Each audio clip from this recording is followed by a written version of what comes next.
Hola a todos, soy Alicia, bienvenidos de nuevo a mi canal de YouTube. Hoy voy a empezar el vídeo con el pelo suelto, sin mono, no sé qué. Me estoy asfixiando. Como veis en el título aquí abajo, hoy os voy a hablar de mi experiencia con el examen del C2 de inglés, el Proficiency English Test, que lo hice por la Universidad de Cambridge. Entonces no es escuela oficial de idiomas ni nada de eso, así que esas cosas no sé cómo funcionan. Y bueno, como veis, pues vengo preparada para la ocasión. En mi bullet journal me he preparado notas y cosas de lo que tengo que hablar, porque me voy de las ramas siempre y no quiero que sea un vídeo interminable porque creo que ya va a ser largo. Vale, lo primero de lo que os quiero hablar es de mi trayectoria con los exámenes de Cambridge. Para los que no estéis familiarizados con los exámenes de Cambridge, son exámenes oficiales, que es como si fuera una escuela de idiomas de Reino Unido, por así decirlo, que hace exámenes por todo el mundo. Hay 4 partes en los exámenes de Cambridge. Está el reading, que es lectura, comprensión lectora, y use of English, que es como gramática, frases hechas. Después tenemos el listening, que es de escuchar. Luego el writing, que es escribir, en el caso del Proficiency es escribir 2 textos.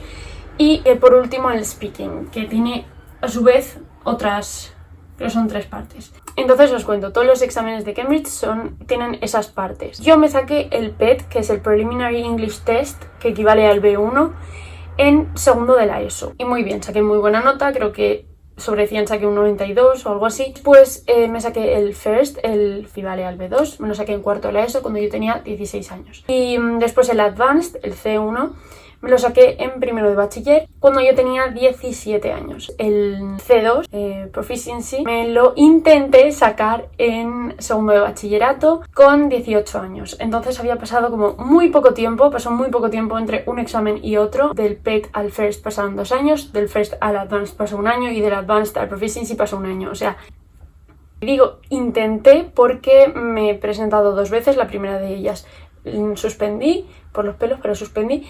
Y la segunda vez me he presentado este mayo y he aprobado. Entonces os voy a contar un poco cómo fue. Vale, lo primero de todo es que yo fui a un colegio bilingüe en inglés. Y eso hace mucho. Lógicamente, pues sientas unas bases que igual otra persona que no ha estado en un colegio bilingüe o no ha tenido un contacto con la lengua inglesa de forma tan cotidiana, pues no puede haber sentado.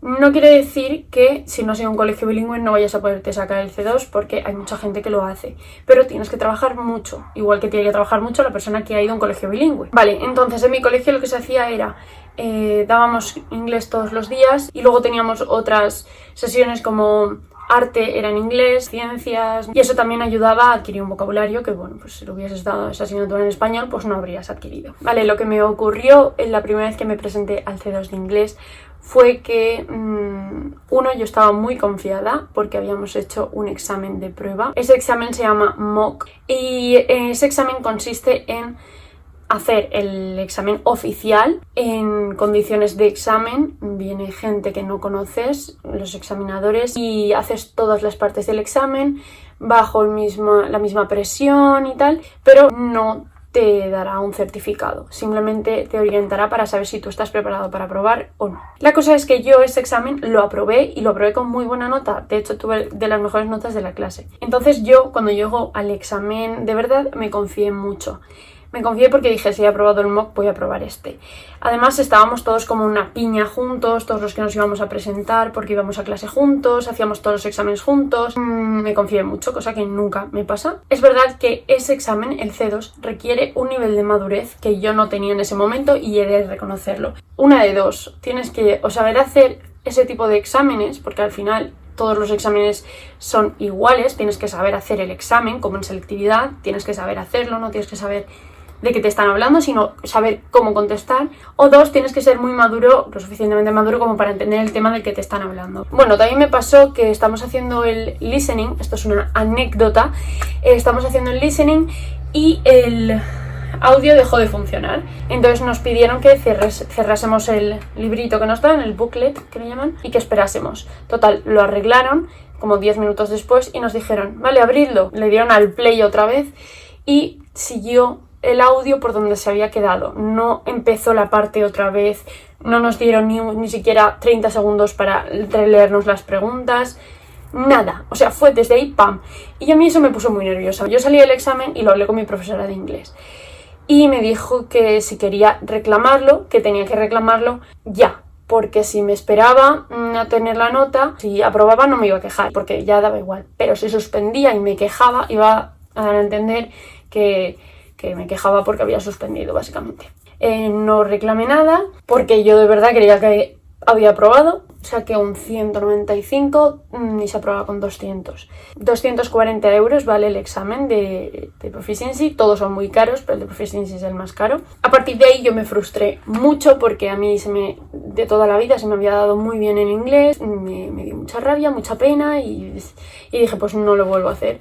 Pasaron los años y bueno, pues en tercero de carrera, este año, decidí con unos amigos y mi novio apuntarnos a una academia de inglés que estaba cerca de la universidad. Bueno, estuve desde octubre hasta mayo con la academia esta. Y bueno, pues al final este mayo lo aprobé. Durante los años que no estuve preparándome el examen de inglés otra vez, yo no dejé de hablar inglés, no dejé de practicar, ayudo a niños con el inglés. Además en clase sí que dábamos muchas asignaturas en inglés porque estoy estudiando Magisterio de Educación Primaria con la mención de lengua inglesa, entonces pues bueno, sí que se daba temario como psicología y así que donde aprendías palabras muy raras, donde leías textos académicos muy formales y así, creo que eso me ayudó bastante. En esta academia, cuando me apunté, empezamos yendo presencialmente, pero con el COVID pues siempre acabábamos haciéndolo online. No es un formato que a mí me encante, pero tampoco me molesta, así que a mucha gente no le gustaba y de hecho se quejaban, pero a mí me daba igual, la verdad yo me podía concentrar igualmente, así que a mí sinceramente pues me daba igual. Lo bueno de esta academia es que el profesor nos dijo directamente: ¿queréis hacer exámenes tipo o queréis seguir un libro con vocabulario, ejercicios de gramática y tal? Y le dijimos exámenes tipo a full, eso quiere decir que hacíamos como mock exams todos los días que íbamos a la academia. Hacíamos también writing, se lo mandamos al profesor, lo corregía y tal. Mi única queja con esa academia es que el speaking se nos quedó colgadísimo porque hablábamos en inglés todo el rato en las clases y nos enseñaba cosas útiles, pero no practicamos ni una sola vez un examen de speaking entero. Así que tuve que pedir ayuda a mi profesora del colegio, me ayudó, menos mal. El otro día puse una historia en Instagram pidiendo preguntas sobre este tema, sobre cosas que queríais saber, y una de ellas fue ¿cuántas horas le dedicaba a la semana? A ver, yo soy una persona que está muy ocupada y los viernes daba inglés 2 horas y media. Entonces yo realmente a inglés, a la academia como tal, le dedicaba 2 horas y media semanales. No me perdí ni una sola clase y era de 6 de la tarde a 8 y media y ese horario lo elegimos nosotros. Así que estuve haciendo writings, hacía 1 a la semana y cuando se fue acercando la fecha del examen hacía 2. También utilizaba páginas web y así, que os cuento. Otra pregunta que me hicieron fue que cómo me organicé para el examen. Yo, sabéis, si estáis suscritos, me seguís de hace tiempo, que yo tengo un bullet journal, ¿vale? Pues en el bullet journal me puse, como era uno de mis objetivos, sacarme el C2 de inglés, este curso. Entonces yo me puse como un spread, un apartado para apuntar mi progreso con inglés. Me hice esto, me hice unas gráficas y esto lo llevaba a todas partes porque el bullet journal lo llevaba a todas partes. Entonces podía ver mi evolución. En reading, por ejemplo, empecé muy bien, pero de vez en cuando había algún bache, pero por lo general siempre estaba muy arriba. Las últimas prácticas las suspendí todas, creo, con casi aprobado, pero súper suspendidas. O sea, la línea gris es donde aprobabas, pues ahí acabé. El use of English, que es la parte de esta de gramática y así, siempre lo suspendí, o casi siempre. Empecé súper bien, como veis, pero tenía piquísimos y al final los últimos los suspendí todos. El writing solía tener buena nota y después en el listening siempre sacaba buenas notas, no suspendí ni una vez. Y el speaking, como no lo hacíamos, pues yo daba por hecho que bien. Empecé a mejorar en inglés muchísimo cuando en primero de la ESO empecé a ver vídeos en YouTube sobre maquillaje y tal, DIYs, cosas que me gustaban por voluntad propia. Esto lo digo porque mi madre muchas veces me decía, ponte la televisión en inglés, y a mí ese momento de obligaciones, que si me obligas no lo quiero hacer, descubrí que podía entender más o menos los vídeos hechos en inglés y que eran mucho más interesantes porque había más variedad, había cosas que yo no había visto nunca, la cultura de Estados Unidos, pues que yo no sabía nada de eso. Me acuerdo que a mí me encantaba y me pasaba todo el rato viendo vídeos de esos. Y yo, pues claro, como no era una obligación, yo lo veía genial, descubrí frases y cosas que le decían en muchos vídeos y al final las acababa utilizando yo, poniendo comentarios en los vídeos, siguiendo a esas personas en las redes sociales. Sí que es verdad que era un inglés informal, no era inglés para aprender, para aprobar un C1 o un C2, pero sí para probar un B1 y un B2. Y ahora mismo eso es mucho más normal que antes. Antes, cuando YouTube era conocido por vídeos de música, por videoclips, no se veían vídeos. Ahora mismo es mucho más común. Por otra parte, lo que es prepararme el examen, empecé a leer en inglés, es algo que nunca me ha atraído. Tengo libros en inglés y me he leído alguno, pero yo soy mucho de leer en español, y me empecé a leer la saga de Hash Hash. Algo que recomiendo mucho es como con el carnet de conducir. Con el carnet de conducir tú estás haciendo test todo el rato. O sea, tú te aburres en clase y te abres el todo test y empiezas a hacer test. O tienes una aplicación en el móvil o lo que sea. Yo descubrí una página web que se llama ESL y está en formato web y en formato aplicación. En la página web hay de todo, o sea, de cada parte hay muchísimas prácticas, están súper bien y yo las hacía.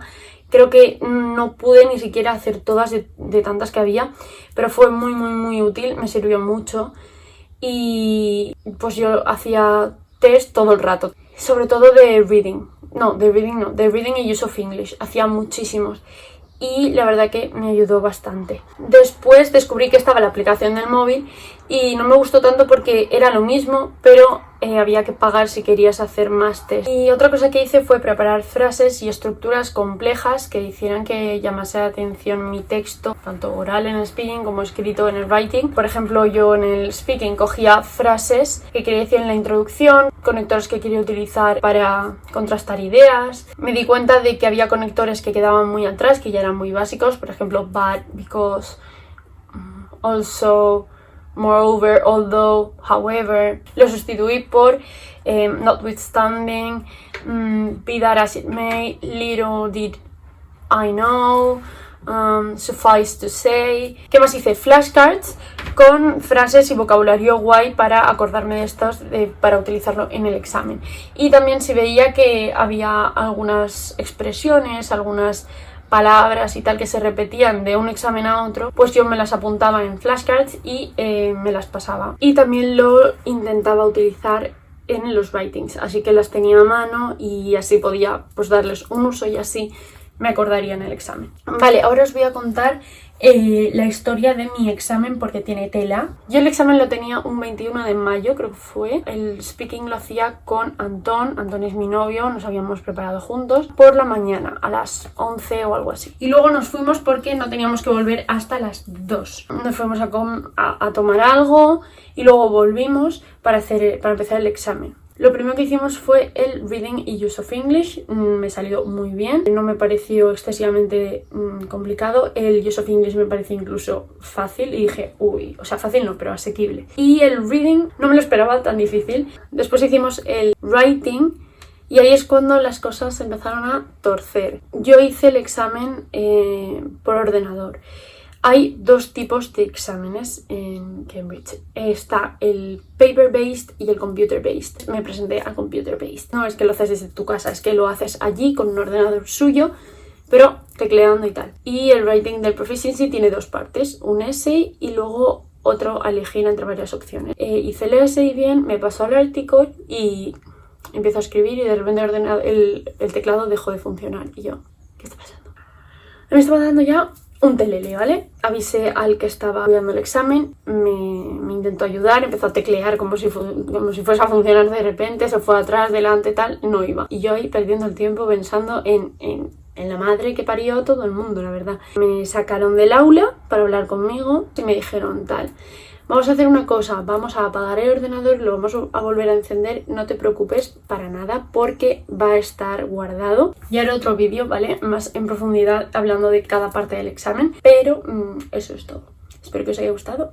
Pues suscribiros aquí abajo, darle al like y a la campanita y os dejo mis redes sociales por la pantalla por si me queréis. Un beso.